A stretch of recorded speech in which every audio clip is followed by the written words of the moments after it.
local. Ensemble vers l'émergence. J'avance alors. Ok. Marcel, pas de pause aujourd'hui?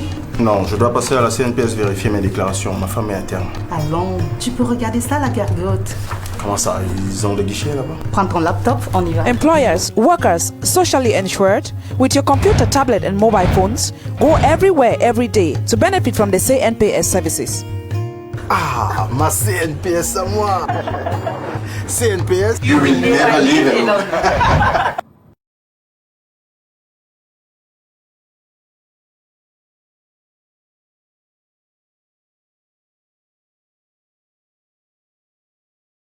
Mon rêve a toujours été d'être footballeuse.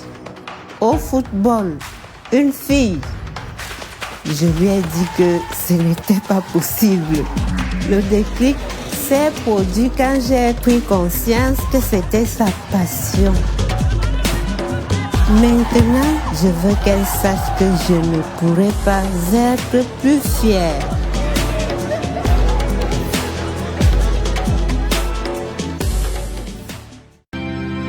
Aujourd'hui, nous voulons tous voir les choses changer.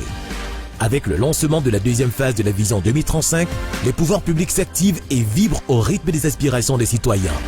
Pour allier le discours aux actes, à travers de nombreuses politiques, le gouvernement encourage les acteurs des secteurs publics et privés, chacun en ce qui le concerne et dans son champ d'activité, à contribuer au suivi et à la mise en œuvre de notre stratégie nationale de développement SND30. Gouvernants et gouvernés, retrouvons-nous à la 11e édition du Salon de l'Action gouvernementale SAGO du 22 juin au 1er juillet 2022 au Palais des Sports de Yaoundé sous le thème « Modernisation de l'administration publique camerounaise comme levier majeur d'atteinte des objectifs de la SND30 ».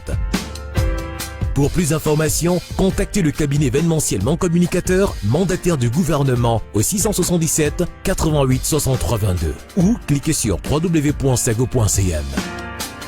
Salon de l'action gouvernementale, la vitrine du Cameroun.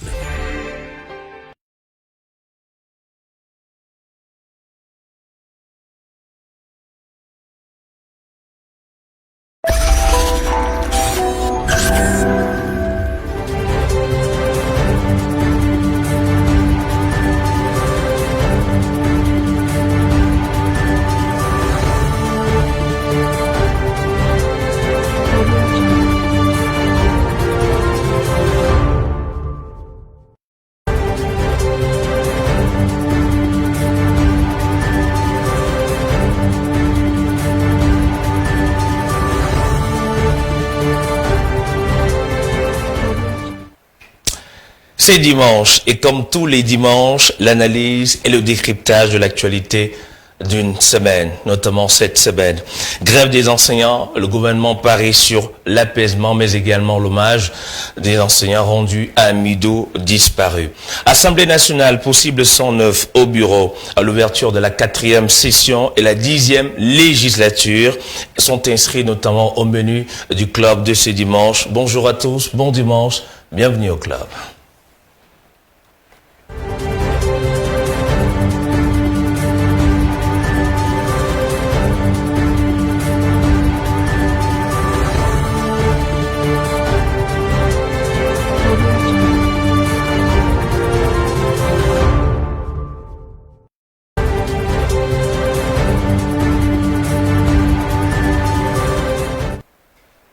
Nous accueillons nos invités. Le premier sur la liste, Mathieu Davy Eva, enseignant d'informatique et des technologies éducatives, diplômé de l'école normale supérieure de Yaoundé et chercheur à l'Institut de recherche en intelligence et en ingénierie éducative, leadership, pédagogie entrepreneuriale, par ailleurs internationaliste et spécialiste des questions d'intégration régionale. Bonjour et bonne arrivée, monsieur Mathieu Davy Eva.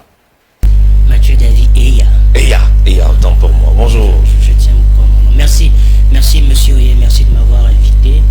Je sais la difficulté et je sais l'engouement que les crises au Cameroun créent souvent. Donc merci de m'avoir fait confiance pour que je puisse aujourd'hui donner une parole sur ce que nous débattons aujourd'hui concernant bien entendu la crise des enseignants et aussi tout ce qui a trait au Parlement. Merci. Vous êtes par ailleurs auteur de 2 ouvrages. Le premier, c'est Délinquance juvénile New Look, stupéfiants et sexualité en milieu scolaire, mais également au secours, je suis enseignant. Exactement, l'ouvrage au secours, je suis enseignant, peut paraître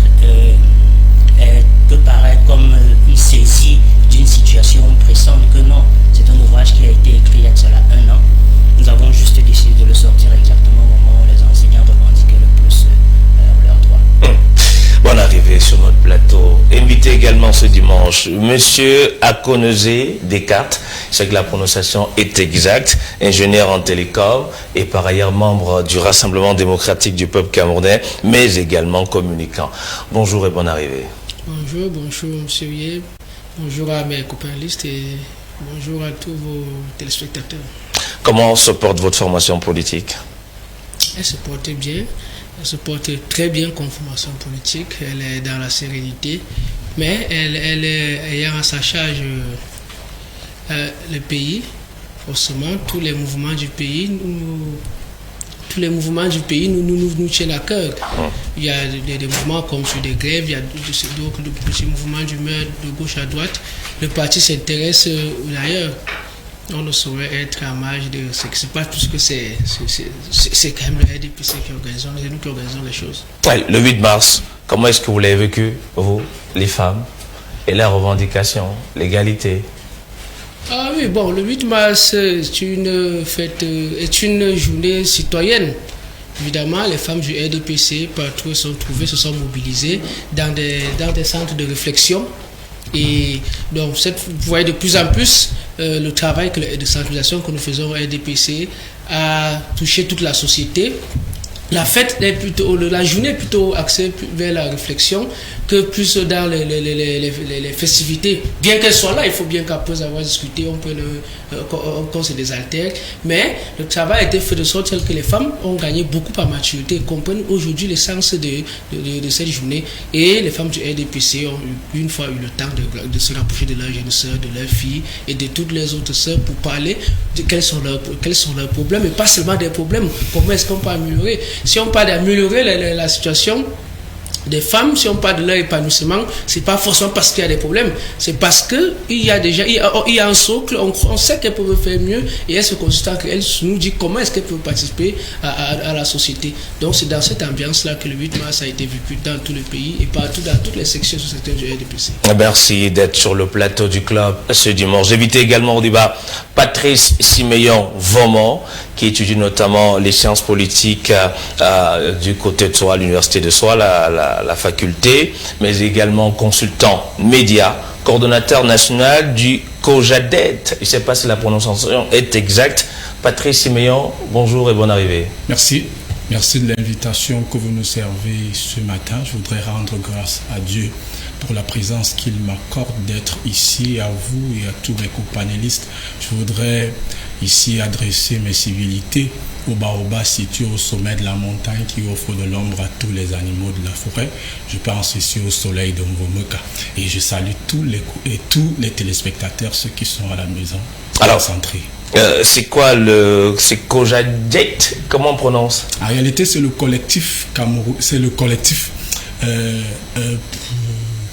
C'est un ancien collectif que j'ai créé. En réalité, c'était Cameroun debout.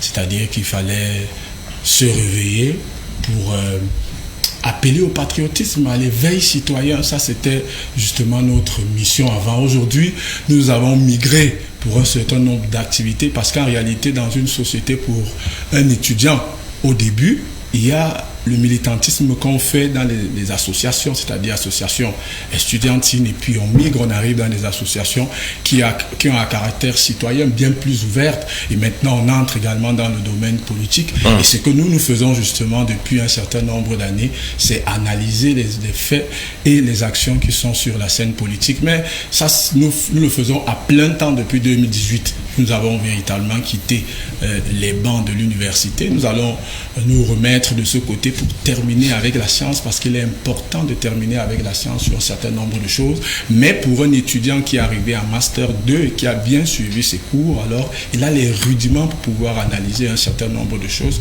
Et pour des personnes qui vivent au sein de l'actualité comme nous depuis plus de 10 ans, on ne fait que ça, on ne mange que ça, on ne boit que ça, alors ça coule de source. Merci d'être sur le plateau du club. C'est dimanche, manque à l'appel le professeur Onanguini qui va nous rejoindre dans les prochaines minutes, mais également l'essentiel de la revue de presse. Durant toute cette semaine, vous avez certainement lu les journaux, les articles, etc. Vous avez fait un tour notamment dans les différents kiosques pour pouvoir acheter ces journaux et lire l'intégralité des articles. Voici le condensé des différentes unes de cette semaine que Thierry Elundou et Rahim Eloma nous proposent. Bonjour. La nouvelle expression a fait un arrêt sur l'incident survenu à Ekondo Titi il y a quelques jours. Le journal donne des révélations sur l'assassinat du sous-préfet puisque l'économie de guerre est en train de supplanter le conflit idéologique dans le nord-ouest et le sud-ouest. Une tuerie dont les petits calculs ont fait de gros appétits selon Mutation. Dans ce registre de tristesse, l'attente se fait longue pour des familles dont les proches sont tombés à Garbou parce que la procédure judiciaire piétine 2 ans après les tristes événements qui se sont soldés par la mort de 21 personnes, nous rappelle le quotidien Le Jour. Si l'attente se fait longue, pour ces familles, c'était plutôt l'apothéose le 8 mars dernier à l'occasion de la Journée internationale de la femme. Après 2 ans d'interruption due à la crise sanitaire, le défilé du 8 mars a repris ses droits, quoiqu'en modèle réduit, car 11 000 défilantes ont marqué le pas au boulevard du 20 mai à Yaoundé, devant le professeur Marie-Thérèse Abenaoundoa, ministre de la promotion de la femme et de la famille, représentante personnelle de la première dame du Cameroun, Chantal Biya, souligne Cameroun Tribune. Le Popoli, pour sa part, pense que le 8 mars est un jour où le diable habite l'homme. Pendant que les femmes étaient dans la joie, Mutation, dans son numéro 5537, fait savoir qu'il y a eu un mort et des remords dans le corps enseignant. Parce qu'après 10 ans sans matricule, ni salaire, Amidou, enseignant d'éducation physique et sportive, intégré le 24 février 2022, sous la pression du mouvement On a trop supporté OTS, est décédé.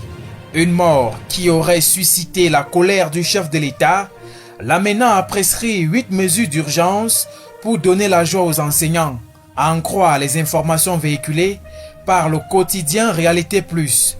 Sauf que les grévistes ont rejeté les propositions du gouvernement et maintiennent l'opération Crème morte, selon le quotidien Bleu le Jour, dans son numéro 3626.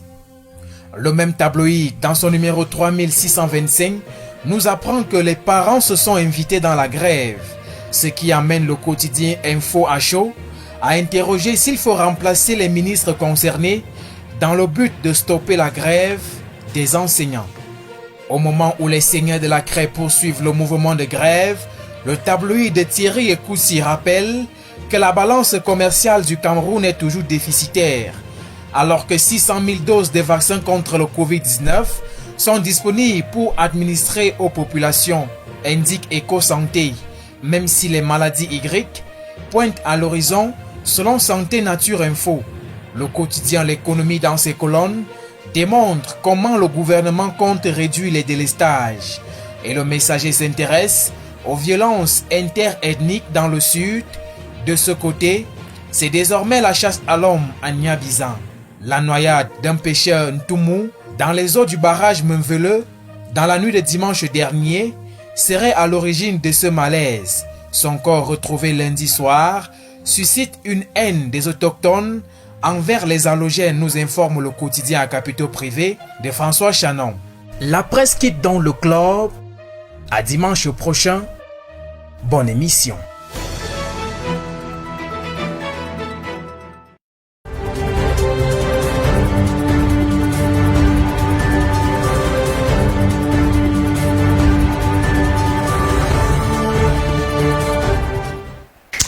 Merci à Thierry Elundou et Rahim pour cette revue de la presse.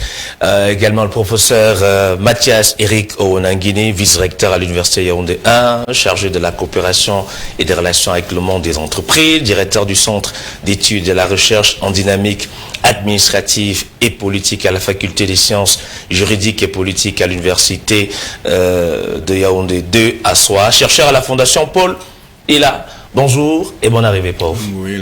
Ango est là. J'ai pas dit Ango en fait.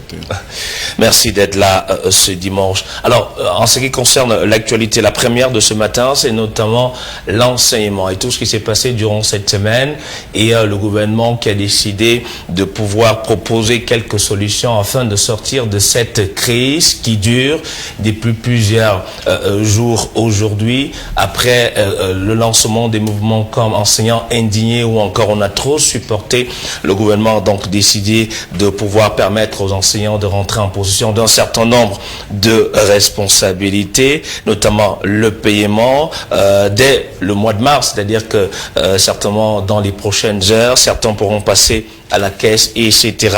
Mais la grosse question d'abord au professeur Mathias Eric Onanguiné sur la grève des enseignants et notamment le pari du gouvernement qui prône finalement l'apaisement.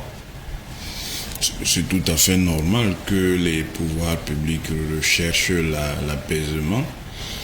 Il reste à savoir si leurs interlocuteurs veulent l'apaisement, parce que vous voyez qu'en dépit des mesures que le chef de l'État a décidé d'adopter pour au moins essayer de réduire l'ampleur des difficultés que connaissent les catégories spécifiques que sont les enseignants de la maternelle, du primaire et du secondaire. Ceux qui animent le fameux mouvement social On a trop supporté, ont rejeté en bloc ces mesures. Moi, de toutes les manières, ça ne me surprend pas. Aujourd'hui, ceux qui ont un niveau d'information important savent qu'il y a une démarche insurrectionnelle nouvelle et cette démarche-là, les services spéciaux camerounais ont été informés à ce sujet. Donc vous voulez nous dire qu'au-delà des revendications qu'on voit aujourd'hui, il y a des mouvements. Hier, j'ai eu des acteurs de ce mouvement qui sont déjà divisés entre ceux qui considèrent qu'il y a la nécessité de défendre les intérêts des enseignants en restant dans un cadre corporatif et sectoriel, et d'autres qui estiment que de toutes les manières, il faut aller plus loin. Et vous avez bien vu, et ce n'est pas simplement le hasard ni l'opportunisme, qu'on annonce déjà d'autres OTS. S'il y a OTS santé, OTS transporteur, ça veut dire qu'on est déjà dans autre chose. Sur le point donc de la satisfaction qui peut être apportée au problème des enseignants, il faut être réaliste. Il est évident que l'État du Cameroun ne peut pas trouver une masse de 180 à 200 milliards pour traiter immédiatement d'un trait tous les problèmes. C'est évident. Par contre, si ce mouvement-là, en tout cas pour la partie qui veut rester sectorielle, avait des négociateurs sérieux, il pourrait parier pour que un certain nombre de problèmes soient déjà résolus. Le problème le plus urgent, c'est quoi? C'est l'intégration finale des enseignants qui, en principe, ont déposé des dossiers qui, depuis plusieurs années, ne sont pas intégrés. Parce que l'enjeu, c'est quoi? L'enjeu, c'est de garantir le statut. Qu'est-ce qui garantit le statut? C'est le fait que vous soyez intégré. Deuxième problème, c'est effectivement que tous les éléments du salaire de base puissent être payés aux enseignants. Les autres problèmes peuvent être traités mais viennent après. Tactiquement, quand on est intelligent, c'est ce qu'on fait. Ça veut dire, vous avez un problème au niveau de l'intégration ou du salaire, vous ne commencez pas à demander les avancements. Il faut d'abord régler les problèmes de base. Mais c'était une vague de mesures. Oui, une vague de mesures. C'était une vague de mesures proposée par... Oui, mais bon, voyons le contexte dans lequel tout cela se passe. Le contexte est un contexte qui évidemment est très très tendu. Et bon, peut-être, je ne sais pas s'ils le savent, mais un État fait toujours des arbitrages budgétaires puisqu'il y a toutes les priorités imaginables possibles. On ne peut pas traiter tous les problèmes en même temps. Donc, je pourrais en dire plus, mais voilà.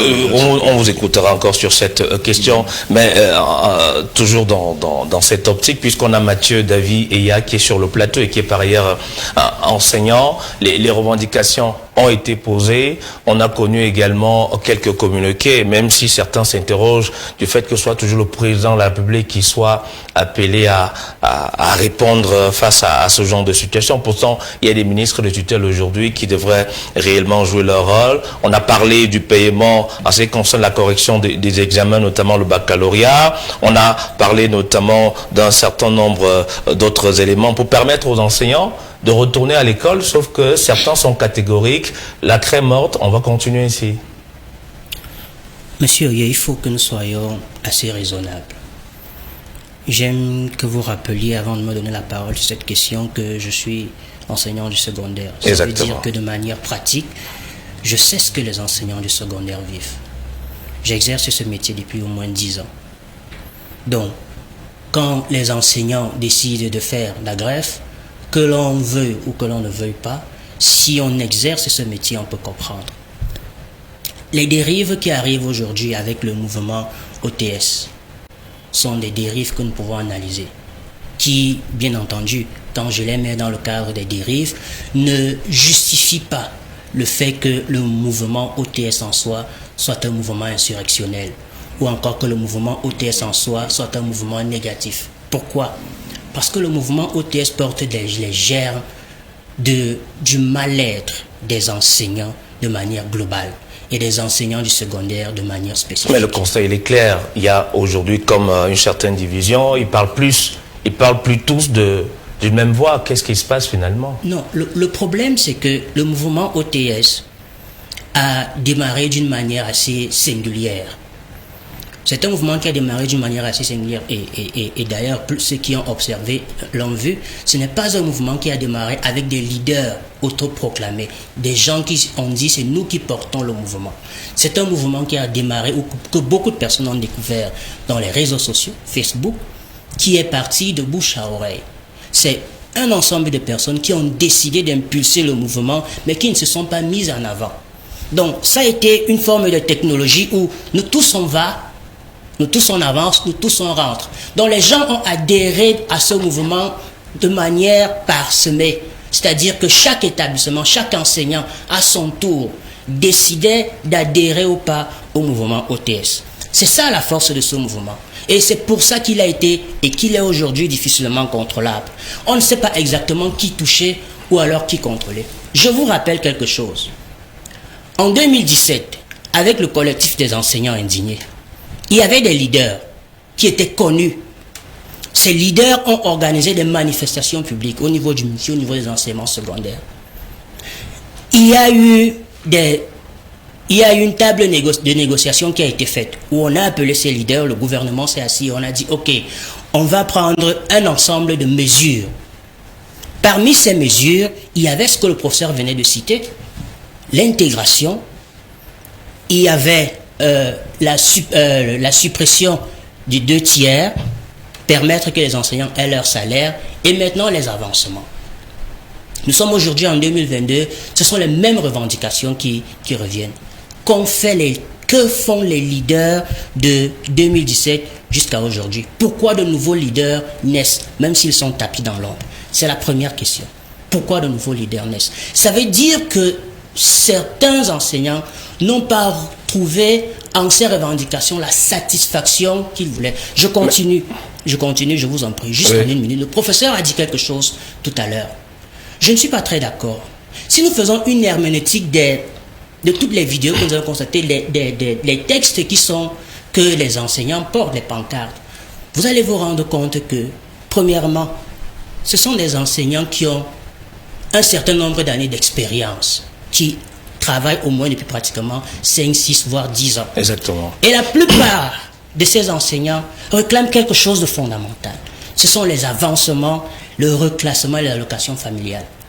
Le contexte de complément de salaire et d'acte d'intégration qui est intéressant n'est pas assez significatif. Je veux dire, si j'illustre en termes de chiffres, c'est 40% pour ceux qui revendiquent l'intégration et le complément de salaire et 60% pour ceux qui réclament les autres. Quel est le problème qu'on doit d'abord traiter? C'est pour ça que ce mouvement renaît. Je vous rappelle qu'en 2017, lorsque les leaders se sont assis sur la table avec le gouvernement, les promotions qui sont venues après ont vu leur dossier rapidement traité. Vous comprenez ce que je veux dire? Ils ont vu leur dossier rapidement traité. Beaucoup ont été pris en solde directement après qu'ils sont sortis de l'école. Beaucoup n'ont pas eu à déposer les dossiers pour avoir des actes d'intégration. Beaucoup ont eu des avancements automatiques signés. Mais il n'y a pas eu d'effet financier. Ok, on vous repassera la parole tout à l'heure. Je voudrais quand même écouter également Patrice Siméon. Vraiment sur cette question, on a vu le gouvernement prendre une série de décisions. Et d'ailleurs, le ministre de la Communication a organisé un échange avec la presse. Et sur la table, on a pu voir la présence des ministres concernés. Des mesures ont été présentées. Il y a quand même une volonté du gouvernement de permettre à l'enseignant d'être reconnu d'utilité publique comme les réclamations sont faites. Les réclamations sont faites, les enseignants revendiquent un certain nombre de choses. En face, ils ont un gouvernement qui est réceptif. Peut-être les propositions qui sont faites ne sont pas celles que les enseignants attendent, et même peut-être les propositions faites ne mettent pas de côté tout les revendications qui sont données par... Mais on a parlé notamment des avancements, on a parlé de l'intégration, on parle du statut de l'enseignant, etc. Ce sont des revendications posées par ces mouvements. La première chose, c'est que le professeur a donné deux éléments très importants pour ce qui est de la revendication première des enseignants. Parce que s'ils arrivent avec un chapelet de 20 ou 30 choses qu'ils veulent au même moment, et que le négociateur d'en face commence à donner un certain nombre d'éléments, ça voudrait dire qu'il y a réceptibilité de l'autre côté. Et maintenant, on discute avec qui? L'enseignant vous l'a dit qu'il n'y a pas de leader connu visuellement. Ça veut dire que s'il n'y a pas de leader connu officiellement, il y a des leaders dans l'ombre, parce qu'aucun mouvement n'est né ex nihilo. Il peut être spontané, mais à l'intérieur, il y a toujours un cœur. Et maintenant, quand le professeur parle en réalité ici d'insurrection qui viendrait à apparaître, c'est quand vous voyez également la parution d'un certain nombre de leaders, à la fois politiques et certains qui sont proches également des positions qui ont contribué à l'insurrection hier. Ça veut dire que quand vous voyez les prises de parole d'un certain nombre de personnes, on a bien peur, et surtout que certains enseignants se retrouvent en train d'être déjà happés, manipulés et emballés vers des combats qui ne sont pas les leurs. Et c'est pour cela aujourd'hui qu'on voit des fractions. Ceux qui acceptent les propositions qui sont faites par le gouvernement, il y a ceux également de l'autre côté qui disent qu'ils veulent continuer. Mais nous, ce que nous demandons en réalité, c'est qu'il faudrait que les gens qui sont nommés, qui se retrouvent dans des postes de responsabilité, travaillent. Parce que si des gens travaillaient, on ne serait pas arrivé là. Et je voudrais rappeler aux gens qu'en réalité, quand vous êtes élevé à un poste de dignité, c'est Dieu qui vous élève. Et pour ça, vous êtes soumis à l'autorité qui est supérieure à vous. Si vous ne respectez pas l'autorité qui est supérieure à vous, et vous décidez de faire ce que vous voulez, vous vous retrouvez donc en train d'être un Dieu pour vous-même. Et à ce moment-là, vous ne respectez plus les consignes de celui qui vous a nommé. Et à ce moment, on se retrouve donc avec un pointage, parce que directeur, sous-directeur, directeur, secrétaire et ministres ne font pas leur travail. Parce que la vérité ici, c'est quoi? Vous ne pouvez pas me dire qu'il y a 80 000 dossiers qui sont en attente. Quand un ministre arrive, le plus important, c'est d'abord trouver à faire le tour des dossiers qui sont les plus pendants. Mais si vous avez des dossiers urgents, vous ne les traitez pas, vous accumulez. Quand on traite un dossier, on anticipe sur la résolution d'un prochain problème qui pourrait advenir. Et de toute façon, de nous dire qu'aujourd'hui, les ministres concernés par l'éducation de base, l'enseignement secondaire également, n'ont pas assez fait leur travail. On ne les a pas beaucoup entendus sur cette question. On a plutôt vu des communiqués venant du secrétariat de la présidence, etc., sur haute instruction. On s'est posé la question. Au final, il y a des ministres, mais ils ne s'expriment pas sur la question. Ils ne s'expriment pas parce que tout va de clair. Si vous voyez le président venir réagir sur une histoire qui concerne les avancements, les salaires, les primes impayées, ça voudrait dire qu'il y a une chaîne de personnes qui ne travaillent pas. Il faudrait que les gens se mettent au travail. Quand on dit qu'un ministre est un serviteur, c'est un serviteur qui montre l'exemple. Il dit go. il dit let go et non go. Et on a beaucoup aujourd'hui un logiciel de leader dépassé. Et on ne pouvons pas atteindre les objectifs que nous sommes fixés avec des gens qui ne font pas leur travail.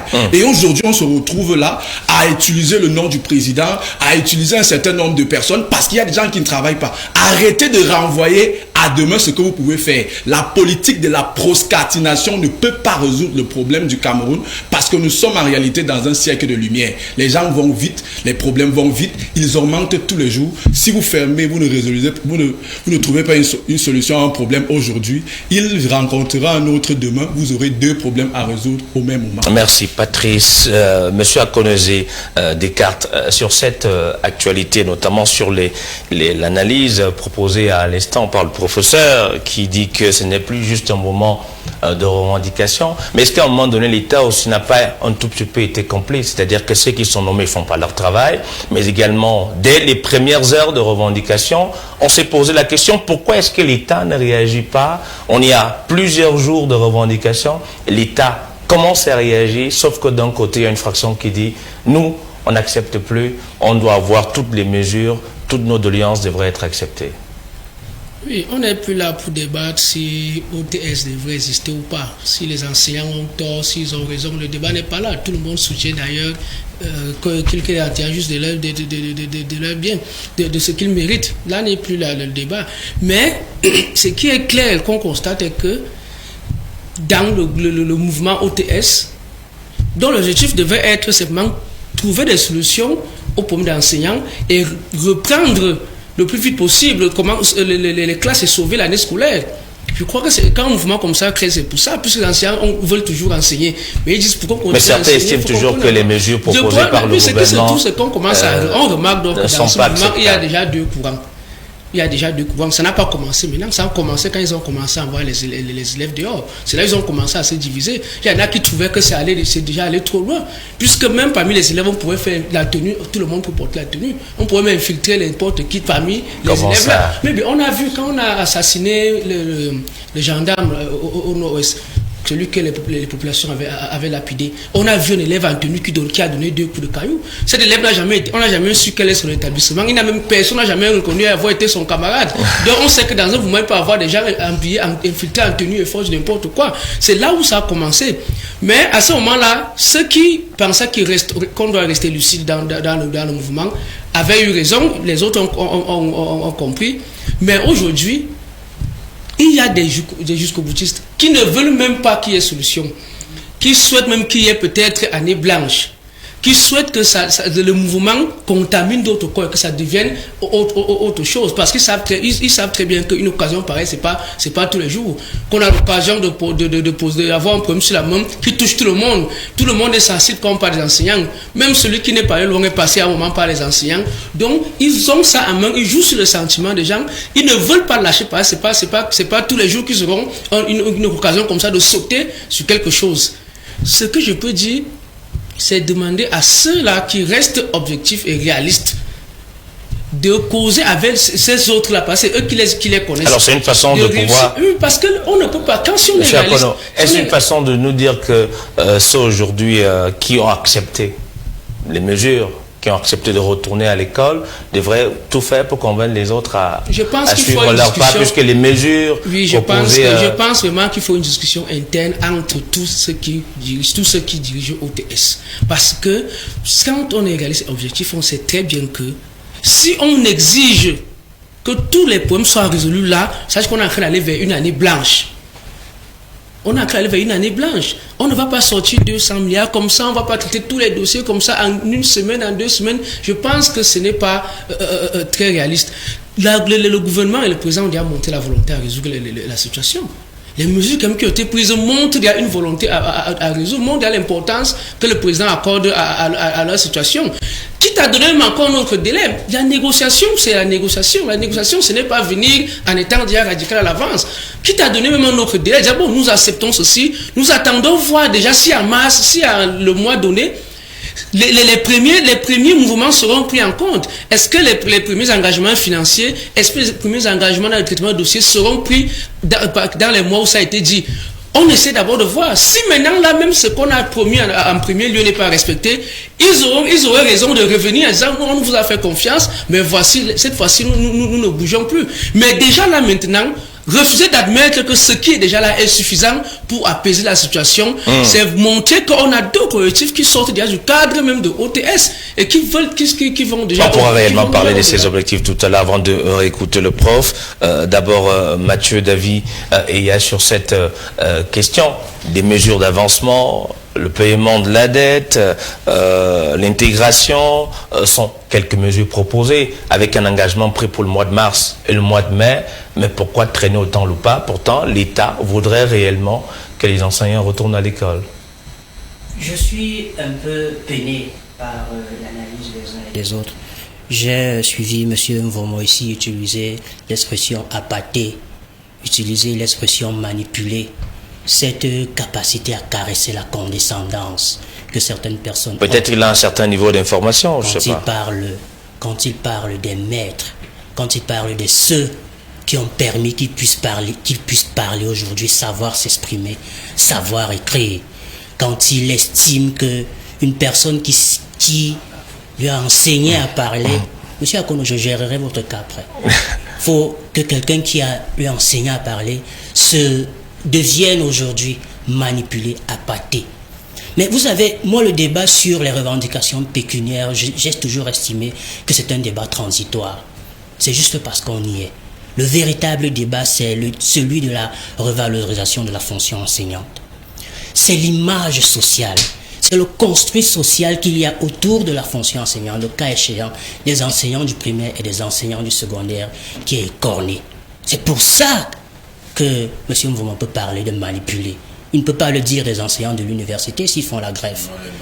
Il ne peut pas le dire des enseignants de l'université. Est-ce que la manipulation a un niveau? Il ne peut pas le dire. Donc il y a cette... Tout le monde est manipulable à un certain niveau. Il y a cette capacité à la connaissance. Comme je disais, c'est un problème de revalorisation de la fonction. C'est parce que la fonction est mal ficelée. C'est parce que le construit social autour de ce qu'est l'enseignant aujourd'hui, c'est parce qu'il y a un construit social dégradant, dénigrant, que des revendications. Est-ce que ça peut donc se régler en un jour? Est-ce que ça peut se régler en un jour? Est-ce que le fait aujourd'hui pour le gouvernement de proposer des solutions pour sortir petit à petit de la crise avec l'implémentation d'un certain nombre de choses n'est pas une volonté de l'État pour pouvoir améliorer le statut de l'enseignant? Si vous permettez, du primaire, du secondaire? Si vous permettez, je vais dire deux choses. Quand on change le construit social autour d'un métier, on change la vision qu'on a de ce métier, la vision sociale qu'on a de ce métier, le traitement qu'on a du personnel. Le traitement du personnel, ce n'est pas seulement l'argent.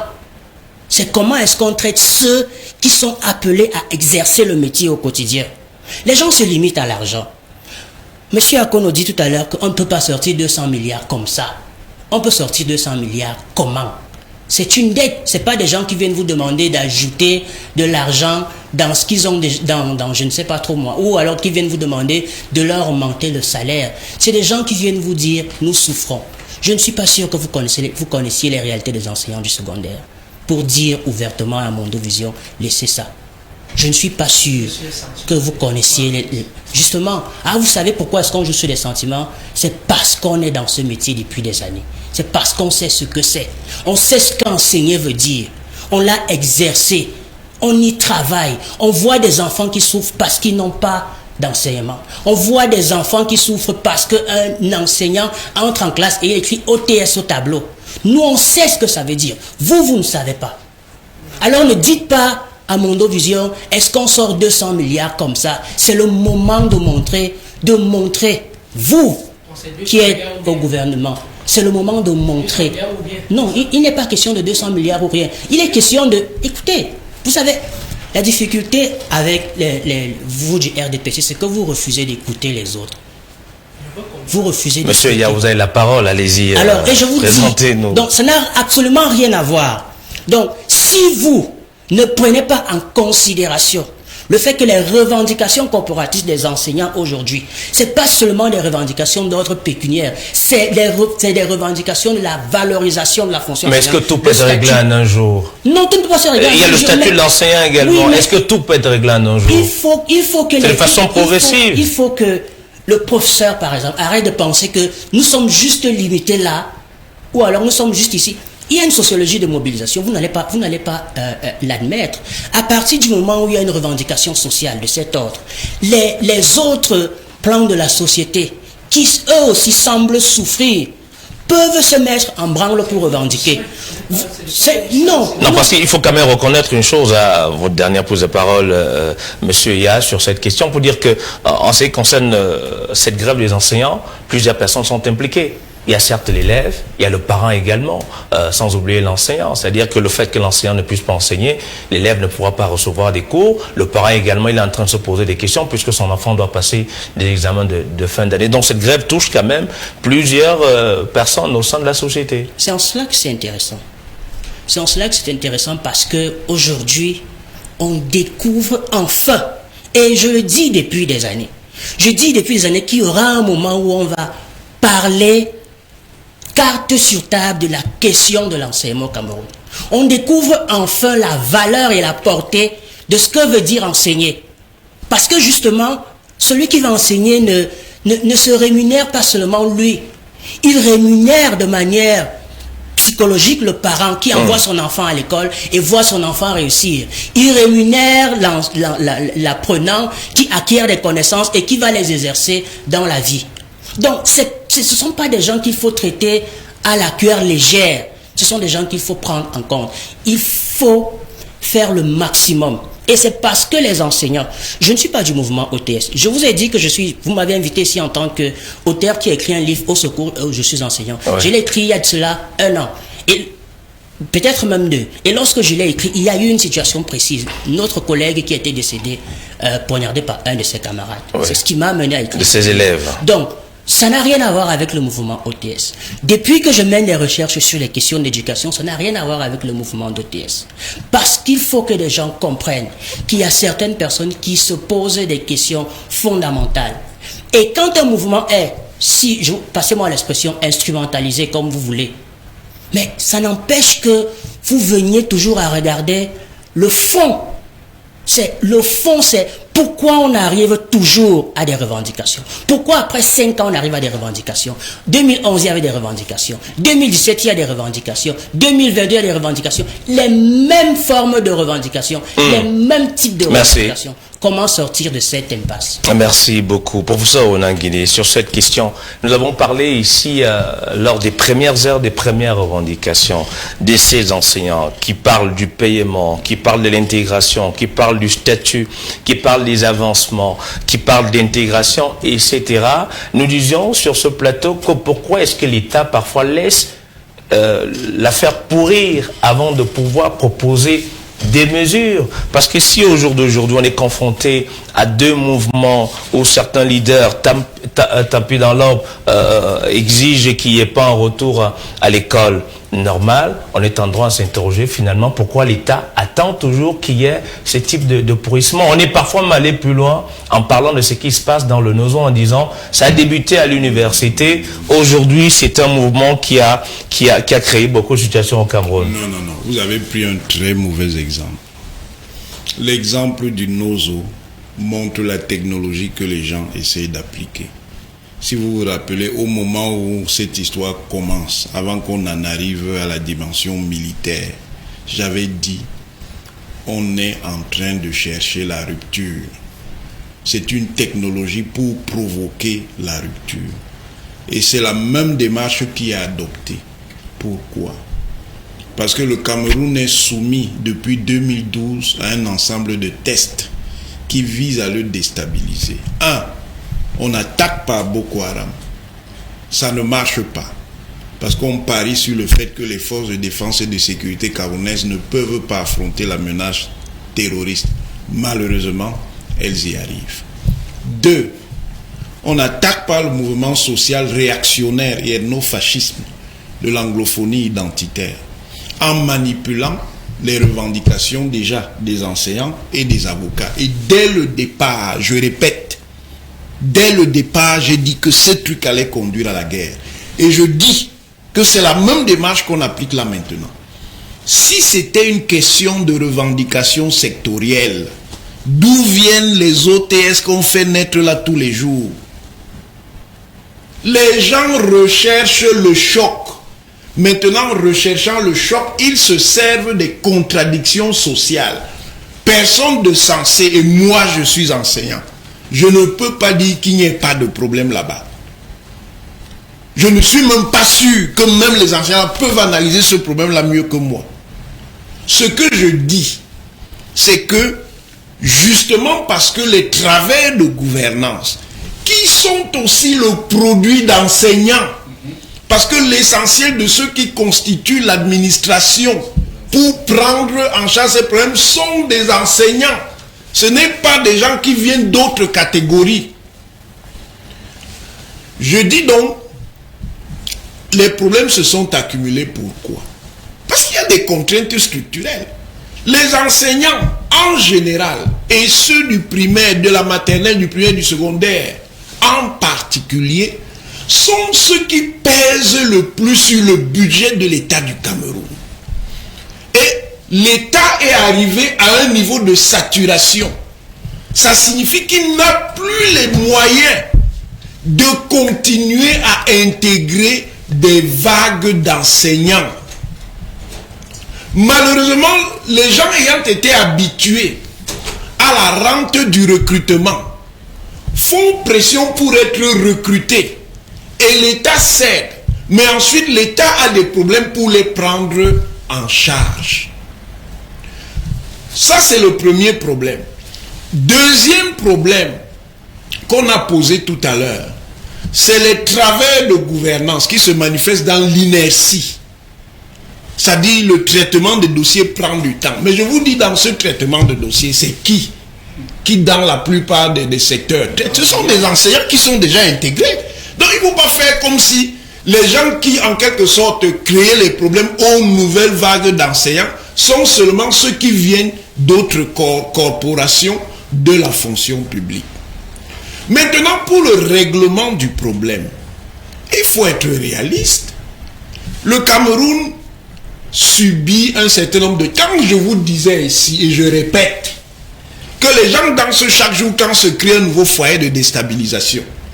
Ce qu'ils oublient, c'est que l'État, chaque fois qu'on crée un foyer de déstabilisation, doit mettre des ressources supplémentaires pour conserver l'intégrité, la stabilité et la sécurité. Vous croyez que cet argent qu'on met là-bas, on ne l'utilise pas pour faire autre chose? Bien sûr que quand on prend cet argent-là pour avoir assuré la sécurité, c'est un argent qu'on ne va pas utiliser pour construire des centres de santé, pour installer des points d'eau, pour installer des écoles, pour payer des enseignants, pour recruter des infirmiers. Mais les mêmes qui chantent là sont les premiers à danser chaque fois qu'il y a un foyer d'insécurité qui s'ouvre au Cameroun. Donc je répète que même si l'État a une masse de 200 milliards quelque part, pour des raisons de rapport de force interne aux catégories de la fonction publique, et pour des raisons qui sont liées à la structure de ce qu'on appelle les finances publiques, on ne peut pas pour un seul problème prendre d'un coup 200 milliards et leur affecter. Donc quand on a donc de vrais négociateurs, et c'est là on va voir que c'est une histoire qui est de la pure manipulation, les négociateurs sérient les problèmes. 1, 2, 3, 4. Voici ce qui est le plus important. Sachant que l'État ne peut pas tout leur donner, on dit à l'État, bon, on sait qu'il y a des contraintes. Donnez-nous ça pour que nous puissions convaincre la corporation qu'on a fait des pas en avant. Mais l'État pose donc le principe d'une transaction. Les gens, avant même que l'État se déploie, rejettent. Ça veut dire qu'il y a autre chose. C'est exactement la même démarche qu'il y avait au Nozo. On a mené les problèmes. Dès qu'on dit qu'on résout ça, les gens disent non, on veut d'autres. Il ne faut pas prendre les gens pour des idiots. Et monsieur Eya, qui vous parle ici, c'est mon étudiant.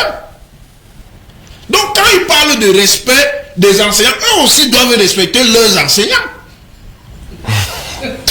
Moi j'étudie les mobilisations L'une de mes spécialités, c'est la sociologie des crises politiques. Donc quand je me lève pour vous dire qu'il y a un problème, vous pensez que je suis un enfant pour venir me lever et dire n'importe quoi? Ok. Continuons ce jeu. C'est de la même manière que les gens aujourd'hui qui soutenaient votre histoire de Nozo là se plaignent de l'ensemble des nuisances que ça a créé. Aujourd'hui, ils sont dans le sac. Ils constatent que cette histoire-là, c'est pas ça qui pourra déstabiliser le pouvoir. Ils sont dans une pure paraguerre d'assassins villageois. Ils peuvent tuer des gens dans les brousses et tout, mais ils ne peuvent pas déstabiliser l'État. Merci, prof. Quand vous allez donc amener à partir de ça des points de crise dans les métropoles du Cameroun que sont Douala, méfiez-vous. Je vous dis de vous méfier. Vous parlez au mouvement là. Depuis 15 ans, je ne parle pas du mouvement, je parle des Camerounais. Oui. Depuis 15 ans, je vous ai dit un certain nombre de choses et ceux qui m'écoutent ont vu toutes ces choses se réaliser. Méfiez-vous ici au Cameroun, faites très attention. Comme disait l'autre, ce que vous allez déclencher là, vous dites que vous maîtrisez. Merci au professeur Onanguiné. Lui, il a reçu son hommage cette semaine. C'était une situation difficile. Nombreux sont ceux qui ont découvert alors Amidou grâce à une vidéo. Il présentait quelques revendications dans l'espoir de pouvoir bénéficier aussi d'une certaine intégration et surtout d'un salaire. Il présentait cette pancarte avec une inscription 10 ans sans salaire. Cette semaine, ses collègues lui ont rendu hommage. Loïc Nana.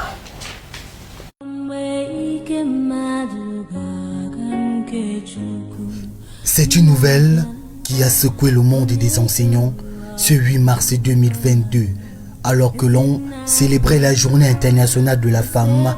Celui qui avait dédié 10 ans de sa vie à l'éducation de la jeunesse, fer de lance de notre pays, nous a quittés.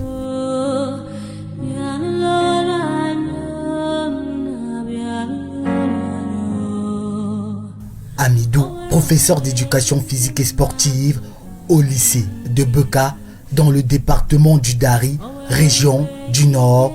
Il était passionné par son métier car il avait passé 10 ans sans percevoir un seul franc CFA de l'État du Cameroun. Sur l'une de ses dernières sorties, on peut voir ces seigneurs de la craie mal en point physiquement. Il s'était tourné vers l'agriculture pour pouvoir s'occuper de sa petite famille. Il était le seul professeur de sport dans l'établissement. Amidou est parti.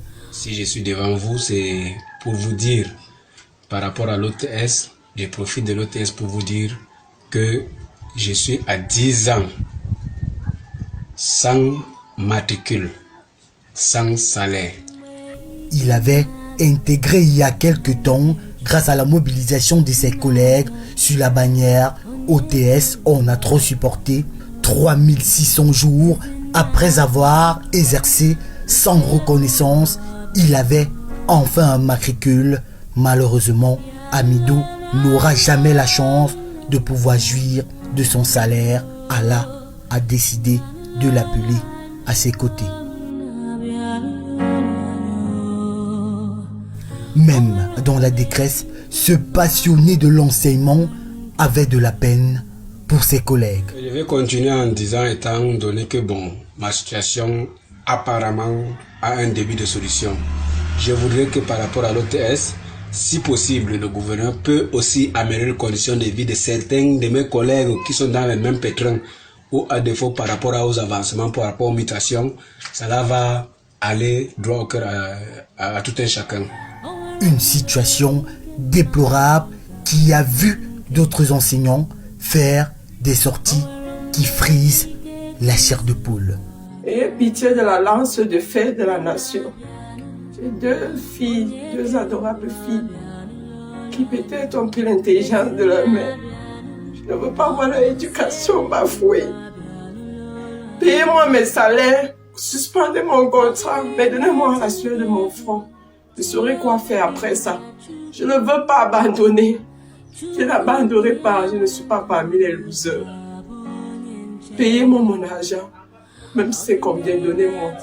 Le gouvernement camerounais qui vient d'instruire le déblocage de 2,7 milliards de francs CFA pour les aérés concernant les corrections des examens officiels, commençait à régler les différentes revendications. Sauf que la mort d'Amidou vient une fois de plus montrer que le problème est plus profond. Le mouvement, on a trop supporté à travers un communiqué, exprime son indignation. Ceci déclare plus jamais de craie dans nos mains jusqu'à ce que nous soyons entièrement payés. Amidou est parti, que son âme repose en paix.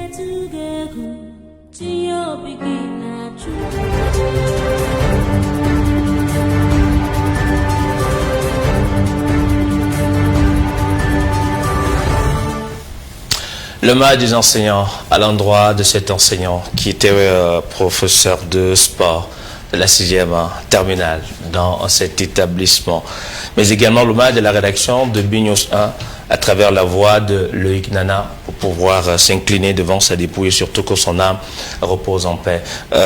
Monsieur Akono, Zé, un Camerounais qui rentre dans l'histoire, qui a été enterré il y a quelques jours, mais qui à la fin ne bénéficie pas réellement du fruit de son travail. 10 ans passés comme professeur, de la 6e en terminale, c'est énorme. Il n'a pas eu de récompense à la fin. Oui, ça fait tout mal de payer les compatriotes, quelles que soient les circonstances, même ceux qui ont les salaires. Si on paie un enseignant, j'aurai la même douleur.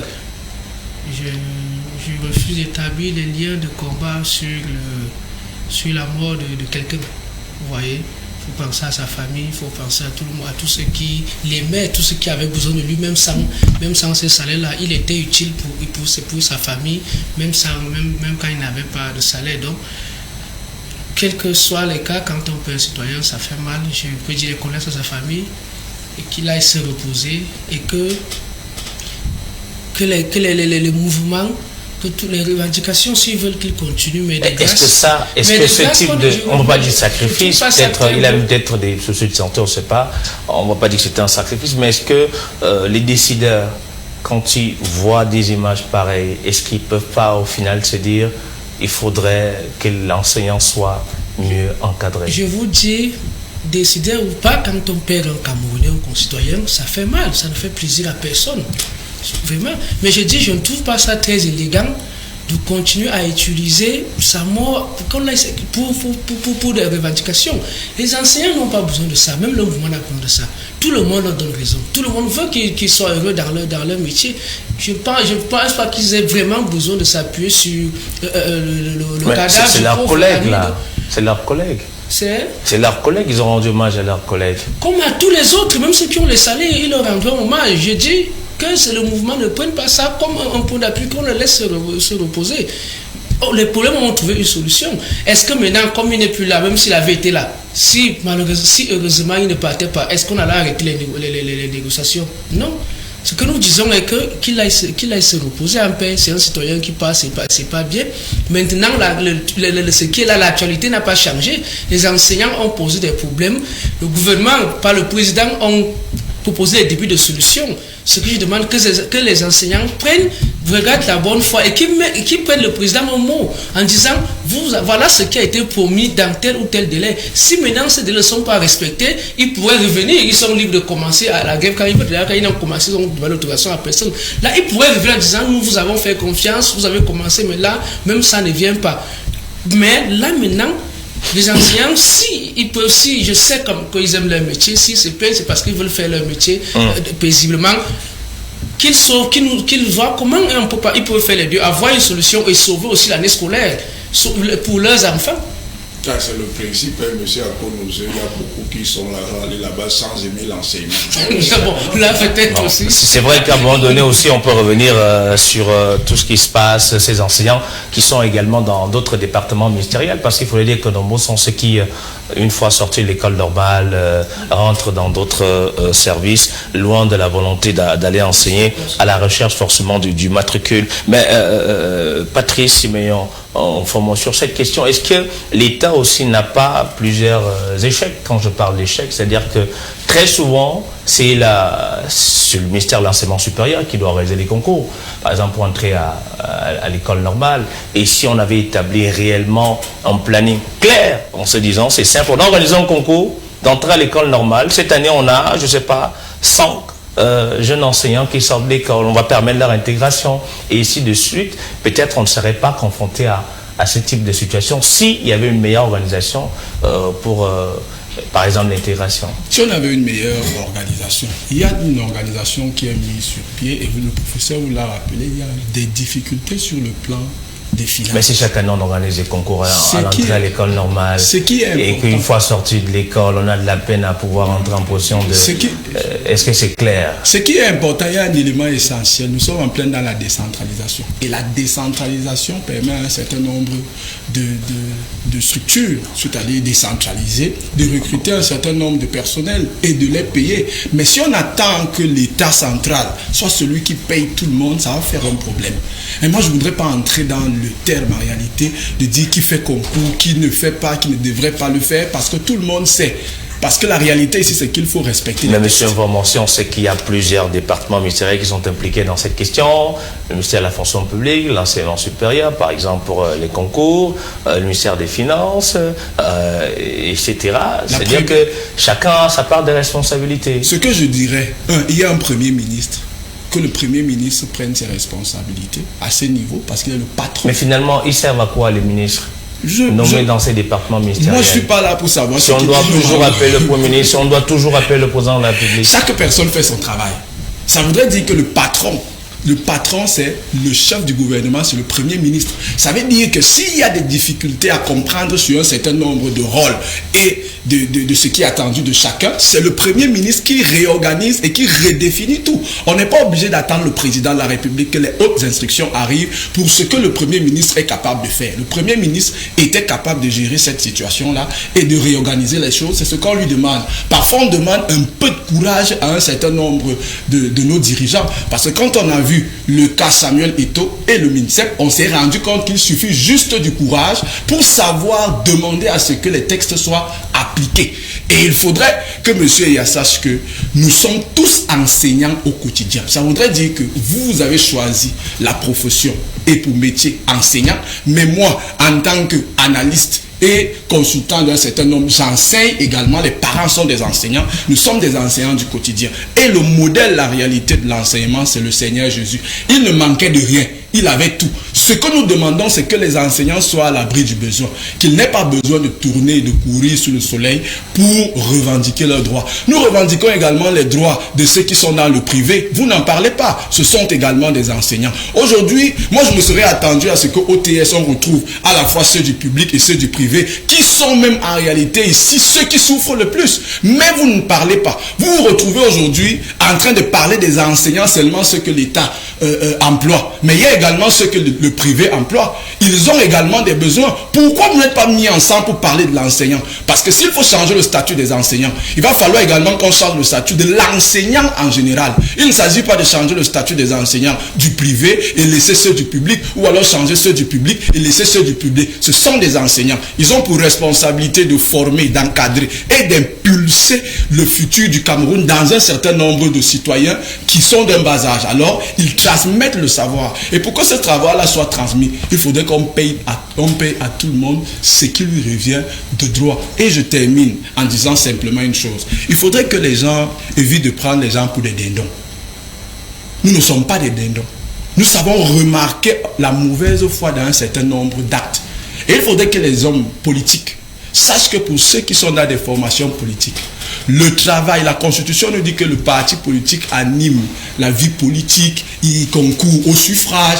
On ne nous dit pas à tout moment que quand il y a un petit problème, ce sont les partis politiques d'opposition qui viennent se retrouver là en train de verser du feu. Parce qu'ils sont toujours en train de vouloir manipuler. Mais si un élu du peuple prend la parole et qu'il apporte son soutien à aux enseignants. Pourquoi vous n'avez pas Il est élu du peuple, il doit pouvoir parler, il doit pouvoir s'exprimer sur la question. Vous pouvez également apporter le soutien aux mototaximans parce qu'ils en ont besoin pour qu'ils aient des casques et des choisis. Mais le cas précis avec la grève, qu'est-ce qu'on fait? Vous pouvez également apporter le soutien aux taximans pour qu'ils lavent leurs taxis, pour qu'ils soient plus propres. Ça, c'est un élément des choses. Il faudrait que les hommes politiques et les hommes publics qui prennent la parole prennent la place beaucoup plus dans la pédagogie.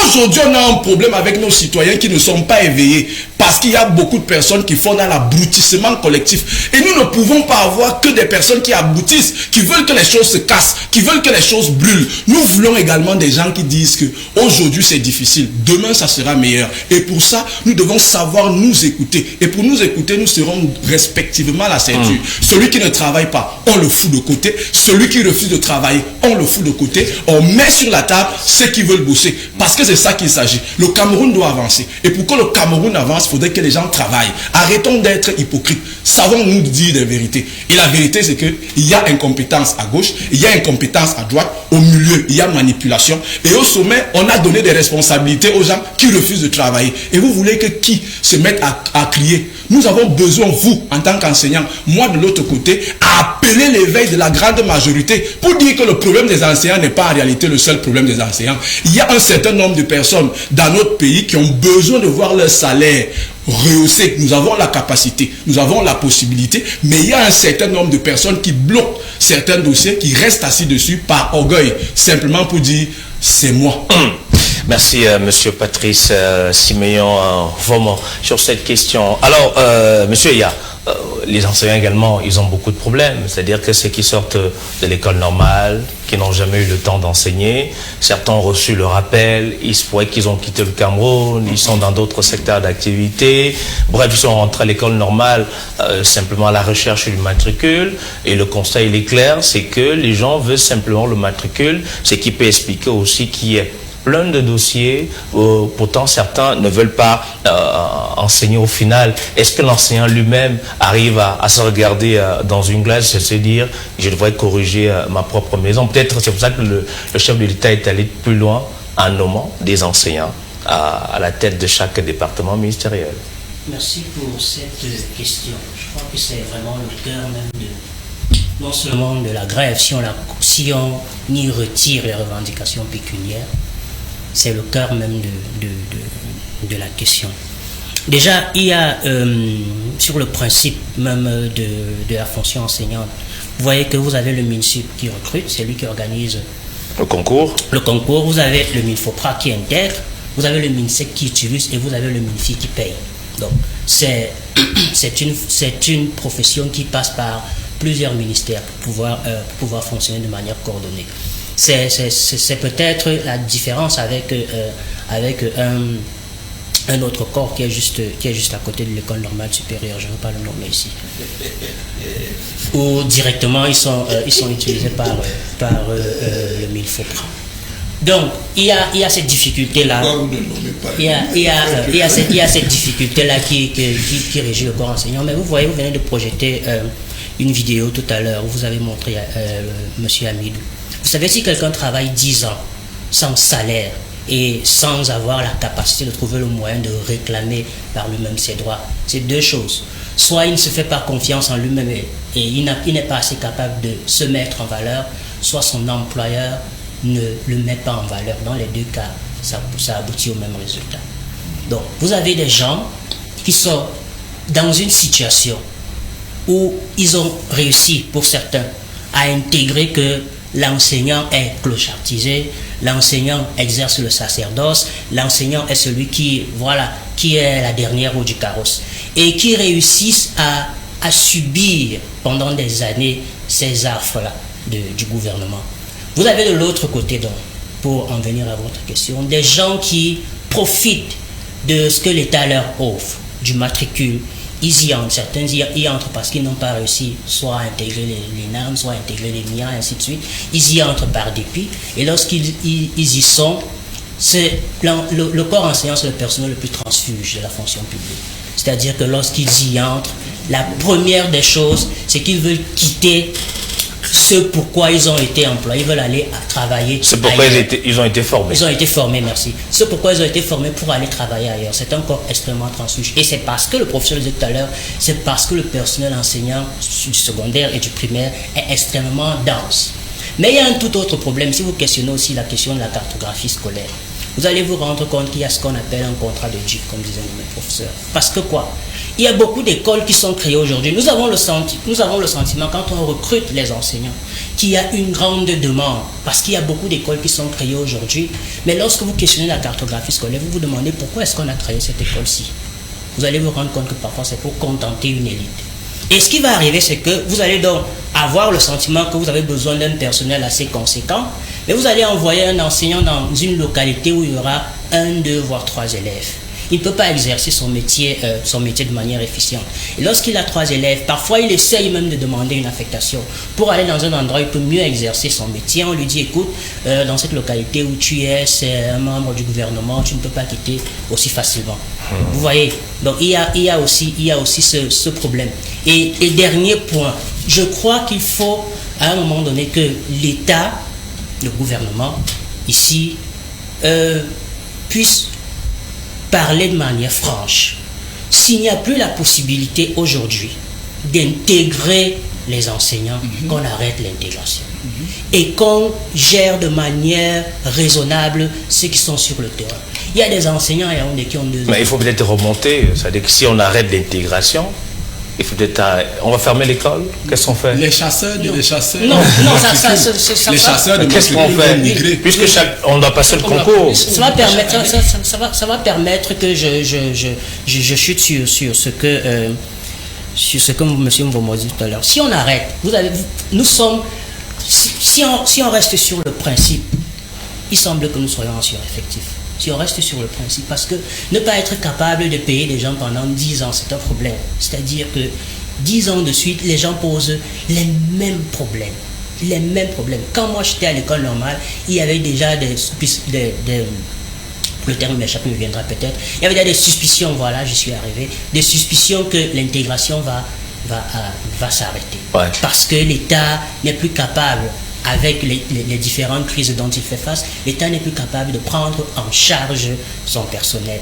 Mais le problème, c'est que comme c'est une école où on voudrait garder un certain minimum de caractère élitiste, même si on l'a dégradé au plan social, on voudrait qu'au plan formel, il garde un caractère élitiste, on donne toujours le sentiment qu'on va intégrer. C'est ça le problème.